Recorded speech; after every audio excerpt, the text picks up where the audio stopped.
আস্তে আস্তে আস্তে মববাজদের দুনিয়া ছোট হয়ে আসছে, পিনাকির দুনিয়া ছোট হয়ে আসছে, আর ইলিয়াসের দুনিয়া ছোট হয়ে গেছে। আমার পদত্যাগ করেছেন নাকি পদত্যাগে বাধ্য করা হয়েছে? এই প্রশ্নের কারণ আছে। এই প্রশ্নের কারণ হলো এনসিপি নাহিদ ইসলাম বলেছে যে এই সাম্প্রতিক সময়ে যে মবগুলো করা হয়েছে, আগুন জ্বালানো হয়েছে, সরকারের ভিতরের একটা অংশ এর সঙ্গে জড়িত আছে। তাহলে আমার প্রশ্ন হলো, নাহিদ ইসলামদেরকে দায়িত্ব নিয়ে বলতে হবে, যেহেতু তারা সরকারে ছিল, তারা ভিতরেটা মোটামুটি জানে। এটা তো আফসা আফসা যদি বলে যে সরকারের ভিতরের অংশ জড়িত আছে এই মববাজিতে, তাহলে তো হইল না ভাইয়া।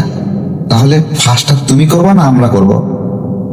যেহেতু তুমি বলছো তোমাদেরকে করতে হবে, তো যাই হোক, আস্তে আস্তে চোখের পর্দা সরতেছে। আমাদের আগে সরছে, তোমাদের পরে সরছে, আর যাদের এখনো সরেনি তাদেরও সরবে।